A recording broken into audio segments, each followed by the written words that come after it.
I hope you're all well. Since this video is part 2 of a series titled The Two Hemispheres of the Brain, Individuals and Societies, and it has been a while since the last part was released, let's do a brief recap. We're looking at the two hemispheres of the brain and the work of the acclaimed psychiatrist Dr. Iain McGilchrist in that space. He says that contrary to conventional wisdom, that the left hemisphere is logical and the right hemisphere is creative, the distinction between the two hemispheres is about how they attend to stimuli. The left hemisphere pays attention to limited stimuli in a focused manner, whereas the right hemisphere has the ability for a more generalized, big picture view. He also argued that it isn't just individuals who are more oriented towards one hemisphere than the other, but also cultures and societies. I'm going to take a little break here to request you to like, share, and subscribe to the channel if you've enjoyed the video so far. Now getting back to the human brain. The West, in his opinion, has become, and through empire building even remade the world in left hemisphere oriented ways.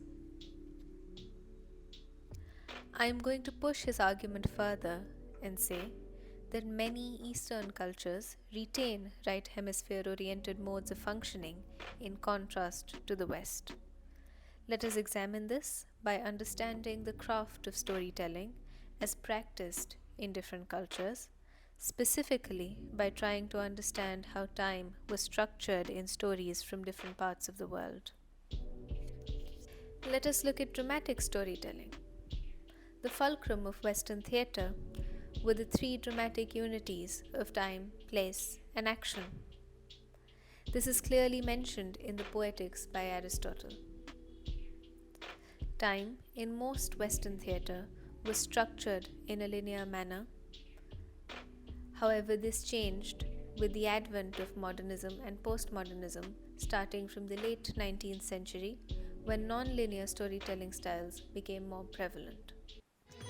Samitang madhuram, wamitang madhuram, samitang madhuram, madhuradhipate, akhilam madhuram, madhuram madhuram, vadanam madhuram, nayanam madhuram, hasitam madhuram, adharam madhuram.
मधुरं गोपी मधुरा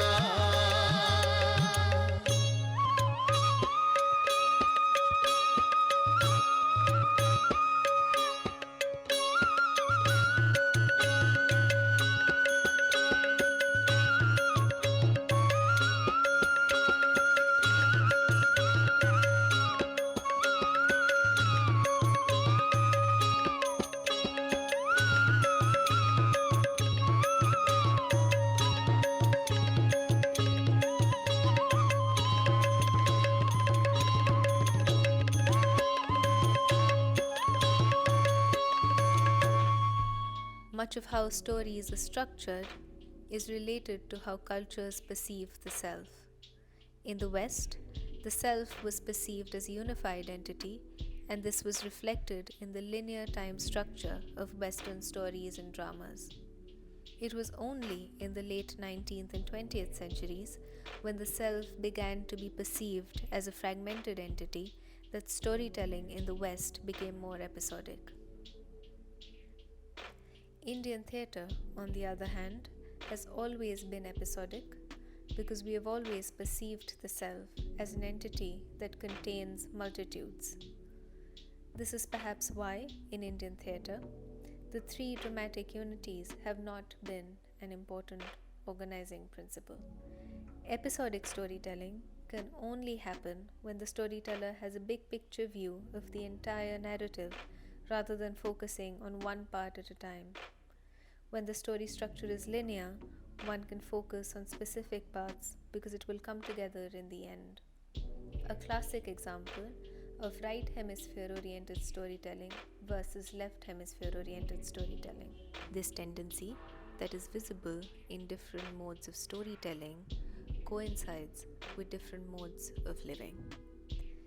Linear story structures tend to stem from cultures that traditionally seek order, whereas episodic or non-linear story structures tend to stem from cultures that are far more comfortable with the coexistence of order and chaos. In my experience, cultures that are left hemisphere oriented and therefore constantly seeking order are those where there is a cleavage between the modern nation state and their civilizational identity. Countries that identify themselves as civilizational states instead tend to be more right hemisphere oriented. Dr. McGilchrist also says that every once in a while, when one hemisphere dominates a culture or world order, there is a moment of correction. Perhaps the multipolar world order we seem to be moving towards is one such moment of correction.